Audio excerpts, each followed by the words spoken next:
کہ آپ جس مچھلی کے پیٹ میں رہے تھے وہ مچھلی جنت میں جائے گی۔ اسی طرح ہم دیکھتے ہیں اصحاب کہف کا کتا نجس عین ہے، نجس ہے کتا، لیکن جب اس کی نسبت اصحاب کہف سے ہو گئی تو وہ بھی جنت میں جائے گا۔ سیدنا عیسیٰ علیہ السلام کا دراز گوشت جو ہے وہ بھی جنت میں جائے گا سیدنا عیسیٰ کی نسبت سے۔ اور محمد رسول اللہ صلی اللہ علیہ وسلم جو ہے ان کے جس بطن عطر میں وہ نوماں رہے اس کے بارے میں کیا خیال ہے؟ جہاں فرشتے آ کے سلامی دیتے ہوں، جہاں سیدہ حوا آتی ہوں، سیدہ مریم آتی ہوں، اور سیدہ حاجرہ آ کے مبارکباد، سیدنا ابراہیم آ کے مبارکباد دیں، ملائکہ آ کے جہاں سلامی دیں، ان کے بارے میں کیا خیال ہے؟ جب اس طرح کی بات کرتے ہیں سوچنا چاہیے۔ اسی طرح ہم دیکھتے ہیں کہ سیدنا ابراہیم علیہ السلام کا جو پاؤں مبارک تھا جہاں وہ لگا، اللہ نے اس کو سجدہ گاہ بنا دیا۔ جہاں مائی حاجرہ صفا مروہ میں دوڑی تھی، اللہ تعالیٰ نے اس کو اپنی نشانی، ان صفا والمروہ من شعائر اللہ، اپنی نشانی اللہ نے اس کو قرار دے دیا۔ پھر رسول اللہ صلی اللہ علیہ وسلم، میں یہاں پہ سیدنا علی حجویری داتا گنج بخش رحمۃ اللہ کی مثال دوں گا۔ آپ نے آپ کے بارے میں فرمایا مجدد الافسانی نے کہ لاہور جو ہے یہ علی حجویری کی نسبت سے شہروں کا قطب الارشاد ہے، یہ سارے شہروں کا قطب بن گیا ہے بر صغیر میں، کیونکہ نسبت جو ہے وہ علی حجویری یہاں پہ ہے بیٹھے ہوئے۔ اسی طرح سیدنا عبداللہ اور سیدہ آمنہ کو اللہ تعالیٰ نے بے پناہ جمالیاتی ثروتیں عطا کی تھی۔ اب آپ دیکھیے کہ سید عالمین صلی اللہ علیہ وسلم کی نسبت سے، آپ کی نسبت سے جس شہر سے ہو گئی وہ سارے شہروں کا سردار بن گیا۔ وہی جہاں آپ کے قدم پاک ابھی نہیں لگے تھے تو اس کو یثرب کہتے تھے، یعنی بیماریوں کی جگہ، برے معنوں میں کہتے تھے۔ قدم مصطفیٰ کے جو ہی اس سرزمین نے بوسے لیے تو وہ مدینہ دارالشفا بن گیا ہے۔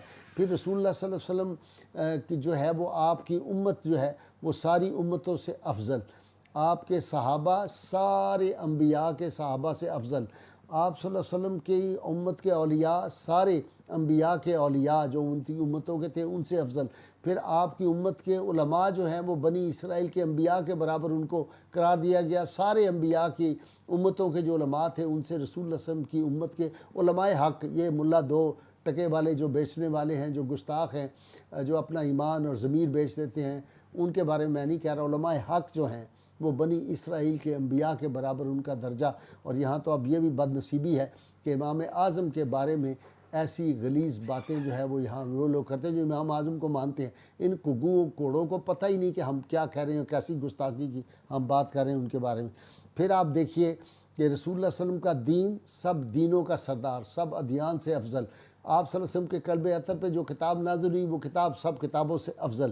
تو اس لیے جب بھی کوئی بات کرے رسول اللہ صلی اللہ علیہ وسلم کے حوالے سے، پھر آپ دیکھیں آپ کے تو موئے مبارک صحابہ کہتے تھے کہ جب ہم فوت ہوں تو ہمارے ساتھ رکھ دینا تبرک کے طور پہ۔ آپ کے جو ناخن مبارک تھے، آپ کے موئے مبارک اگر پانی میں گھول کے پلا دیا جاتا تھا تو مریضوں کو شفا ہو جاتی تھی، آج بھی مریضوں کو شفا ہوتی ہے۔ اسی طرح آپ دیکھیے کہ حضرت خالد بن ولید اس کو ایسے نہیں اپنی ٹوپی میں سیتے تھے، تو ہر جگہ جہاں جاتے تھے پھر آپ کو جو ہے کامیابی نصیب ہوتی تھی۔ پھر رسول اللہ صلی اللہ علیہ وسلم کا جہاں پہ قدم لگ گئے ہیں ممبر کے درمیان اور آپ کے روضہ انور کے درمیان، وہ جگہ جو ہے وہ ریاض الجنہ بن گئی، جنت کا باغ بن گیا۔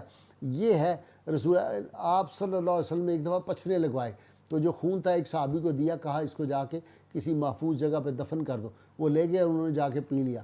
جب واپس آئے تو آپ صلی اللہ علیہ وسلم سے پوچھا کہ تم نے اس کو محفوظ جگہ، انہوں نے کہا جی سب سے محفوظ جگہ جہاں کسی کی نظر نہیں پڑے گی۔ تو آپ نے فرمایا کہ مجھے لگتا ہے تم نے وہ خون پی لیا ہے۔ انہوں نے کہا جی یا رسول اللہ۔ تو آپ نے فرمایا کہ جہنم کی آگ اب تمہارے اس پیٹ کو نہیں چھو سکتی جس میں میرا خون پاک گیا۔ اب مجھے بتاؤ کہ رسول اللہ صلی اللہ علیہ وسلم کے والدین کریمین کا خون رسول اللہ کی رگوں میں تھا کہ نہیں؟ تو ان کے بارے میں کیا خیال ہے جہاں رسول اللہ صلی اللہ علیہ وسلم کا نور پاک اتنی دیر رہا؟ تو اس لیے میں یہ سمجھتا ہوں یہ جو آیت ہے نا، جب آیت تطہیر آ گئی، اللہ تعالیٰ نے فرما دیا کہ اے اہل بیت تم سے میں نے ہر قسم کی کمی کو دور کر دیا ہے، تو اس میں ایک آیت جو ہے دوسری ان الذین یؤذون اللہ ورسولہ لعنہم اللہ فی الدنیا والآخرہ، کہ یہ جو لوگ اللہ اور رسول کو اذیت دیتے ہیں ان پہ اس دنیا میں بھی لعنت، اگلے میں بھی لعنت۔ اب مجھے بتاؤ کہ آج بھی اگر کسی کے ماں باپ کے بارے میں کوئی ہرزہ سرائی کرے، عام آدمی کے بھی اس کو کتنی تکلیف ہوتی ہے، اور سید عالمین صلی اللہ علیہ وسلم کے والدین کریمین یا آپ کی اولاد پاک کے بارے میں جب آپ ان کو خطا کار کہیں، جب آپ ان کو ایمان پہ جو ہے انگلی اٹھائیں تو حضور خوش ہوتے ہوں گے؟ حضور صلی اللہ علیہ وسلم کو کتنی اذیت ہوتی ہوگی تو یہ وہ لوگ ہیں جن پہ اس دنیا میں بھی لعنت، ان سے آخرت میں بھی لعنت۔ آخر میں صرف 2 مثالیں دینا چاہتا ہوں۔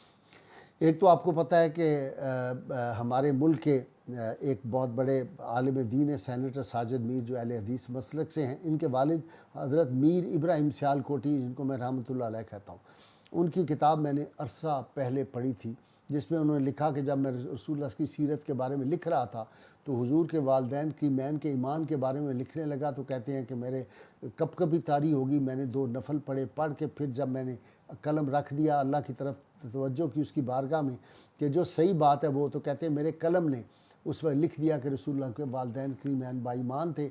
دوسری مثال یہ ہے، مولانا محمد علی شیخ الحدیث جو تھے، جامعہ رسولیہ شرازیہ، جو حضرت علی اجویری کے مزار کے پچھلی طرف بلال گنج میں ہے، انہوں نے مجھے ایک زمانے میں، بڑے درویش آدمی تھے، انہوں نے بڑی کتابیں لکھی، ان کے بیٹے بھی بڑے لائق ہیں، تفسیر قرآن کی وہ انہوں نے لکھی ہے اور کتابیں لکھی، خود مولانا نے بڑی کتابیں لکھی ہیں۔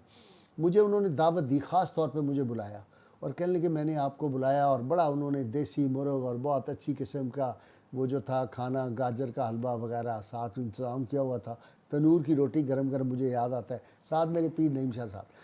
جب ہم وہاں پر پہنچے تو مجھے بڑی حیرت تھی کہ انہوں نے مجھے بلایا بڑی محبت سے فون کر کے، تو میں گیا، انہوں نے مجھے جو تھا کھانے کے بعد ایک کتاب پیش کی جو رسول اللہ صلی اللہ علیہ وسلم کے والدین کی مین کے ایمان کے بارے میں تھی، اور انہوں نے کہا میں نے یہ نیت کی ہوئی تھی کہ آپ نے ناموس رسالت اور ختم نبوت کے مقدمے لڑے ہیں اور آپ نے جیتے ہیں، تو یہ کتاب کا نسخہ میں آپ کی خدمت میں پیش کروں، پہلا نسخہ۔ مجھے انہوں نے وہ نسخہ دیا، نئی کتاب تھی، اور ساتھ کہا کہ کرم یہ ہوا کہ جس دن میں نے یہ کتاب مکمل کی اور یہ کتاب آئی میرے ہاتھ میں، تو انہوں نے کہا اس رات مجھے سید عالمین صلی اللہ علیہ وسلم کی زیارت پاک ہوئی اور آپ نے خوشی کا اظہار فرمایا۔ یہ انہوں نے مجھے واقعہ مولانا جو تھے محمد علی صاحب رحمۃ اللہ علیہ شیخ الحدیث، انہوں نے مجھے خود سنایا تھا۔ تو رسول اللہ صلی اللہ علیہ وسلم کے والدین کی مین یا آپ کی اولاد کے بارے میں اپنی زبان جب کھولیں تو 1000 مرتبہ جو ہے اس کے بارے میں سوچا کریں۔ حضور صلی اللہ علیہ وسلم کا ذکر پاک یہ بھی انڈائریکٹلی حضور کا ذکر ہوتا ہے، 1000 بار بشوہم دہن بمشک و گلاب، ہنوز نامے تو گفتن کمال بے ادبیس۔ اللہ تعالیٰ کی بارگاہ میں دعا ہے اللہ تعالیٰ ہمیں سید عالمین صلی اللہ علیہ وسلم کی غیر مشروط محبت لا محدود فدائی نصیب فرمائے۔ مل کے نعرہ لگائیں گے، پاکستان کا مطلب کیا؟ لا الہ الا اللہ محمد رسول اللہ صلی اللہ علیہ وآلہ وسلم۔